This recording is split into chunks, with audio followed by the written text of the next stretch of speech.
This video series is sponsored and brought to you by Ubisoft's new game, For Honor. This video is an informative look at the lore and combat of the game. Now, it's no big secret that I love having a beard. My surname is the Beardman. In the intro of The Completionist, I grow a beard, and I've been growing a full beard since I was about 14 years old. It's kind of in my DNA, let alone my branding DNA here on YouTube, if you will. When I was approached to by Ubisoft to become an expert at For Honor, they told me I got the option to pick one of 3 playable factions to represent who I am. The 3 playable factions in the game are the Knights, the Samurais, and then there's the Vikings. And you guessed it, I chose the Vikings. There's actually 2 other YouTubers involved as well. Cartoons is the commander of the Knights, Moose is the leader of the Samurai, and me?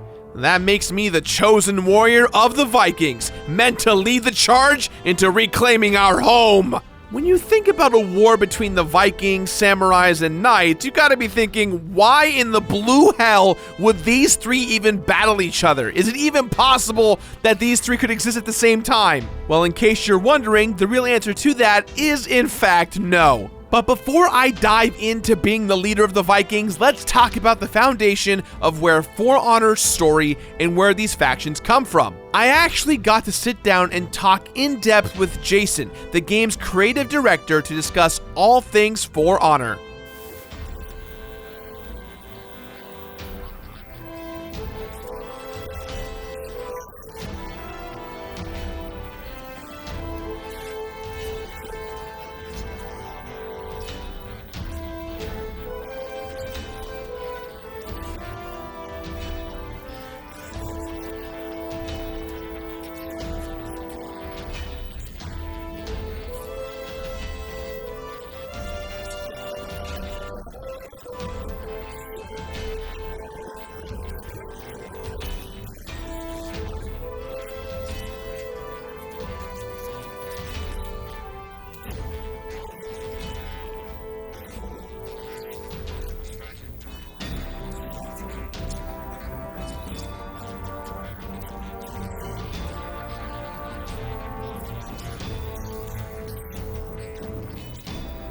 Vulcanheim is the former homeland of the Vikings. So I tried to look up the root word of Vulcanheim and where it came from, and I landed on that it's an old Germanic Dutch translation of the Falcon's home. And in this case, it's been the Vikings' home for thousands and thousands of years. That is, until the event.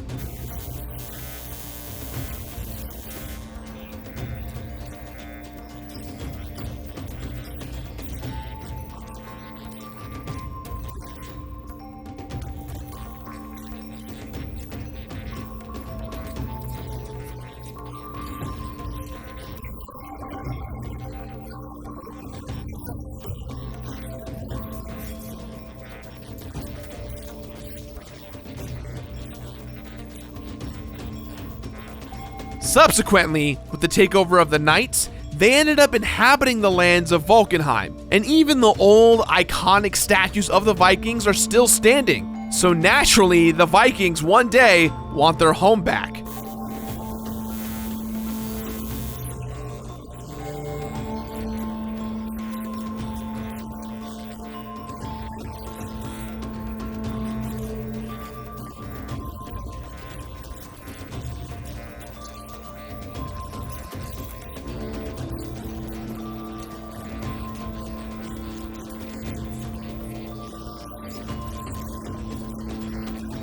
Now, I've never understood this, but for some weird reason, there's been that weird debate for a long time of pirates versus ninjas for many, many years. And For Honor kind of feels a little bit like that. The Knights versus the Vikings, I totally understand, somewhat, but then you throw the Samurai into the mix and suddenly things get really, really weird.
One of the most refreshing things about my time while playing For Honor is how different this game plays. There is no other game like this with regards of how to play it.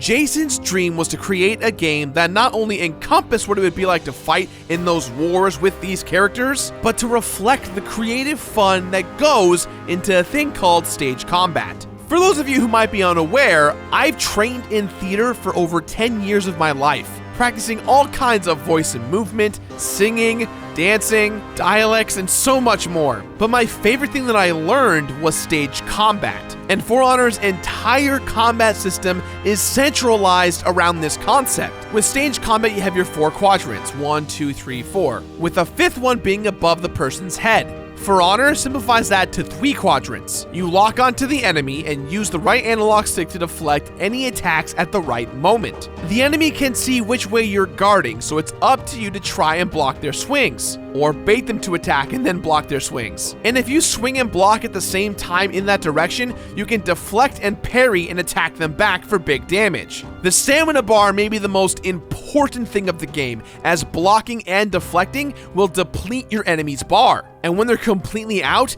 this is your time to strike! Oftentimes, the enemy will run away. You can either strike fast with light attacks, or you can swing very slowly and heavily for more damage. If you kill your enemy with a big old heavy swing, you can execute them to ensure that no one will bring them back from the dead. The game focuses on you picking a faction, then picking a class that fits your playstyle. What's awesome about the multiplayer online is that when you're playing, you don't need to use the class tied to the faction. You can pledge your allegiance to the Vikings and play as a samurai. This is a brilliant way to build your multiplayer out, to not limit the player's capabilities, but rather embrace them. For the Viking faction, there are all different kinds of classes. There's the Raider, who's the all-rounded buff boy. They have a large two-handed axe that they can swing with plenty of range to keep up with all of the playstyles in the game. Then there's the Warlord, a sword and shield type unit that specifies in counterattacking and the gaping holes in one's play. The class's main existence is to tire out the enemy and then attack back with specific and methodical attacks. The Berserker class wields 2 axes and is very light on their feet. Given that the axes are much smaller, they struggle to deal with blocking. They're essentially the glass cannon class of the Vikings. And then we have the Valkyrie, who may be my absolute favorite class. Using a long spear and shield, this class can disable enemies from afar and quickly move in to sweep and kill. All 4 classes are very different, with each faction having similar if not diverse counterparts for each class. The single-player campaign acts as a prequel to the multiplayer. In the demo that I played as a raider, having to walk amongst his Viking brethren and murder them for wrongfully living an evil lifestyle that doesn't live up to the Viking moral code. I love the fact that the single player does not feel like an afterthought, as the core combat is the exact same, with even individual completionist tasks to do that might lead to unlocking more features, functions, or story for the online play. With each of these factions having something at stake, there is in fact a villain that is premeditating all of the events of For Honor.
So this has been my video on the lore and breakdown of the combat for the game For Honor. I have been studying this game exclusively for many weeks to be sure that I am an expert at this game. And if you want to come with me down that rabbit hole, I encourage it. In fact, I made 3 more videos on For Honor breaking down all different aspects of the game. different game modes, advanced battle strategies, and even the online faction modes. If you guys want to check out those videos, click this playlist right here on screen. So with that said, I encourage you to join me in the beta. Links are in the description below, and help me in the epic quest to return the Vikings back to their homeland. For the people, for Vulcanheim, for honor!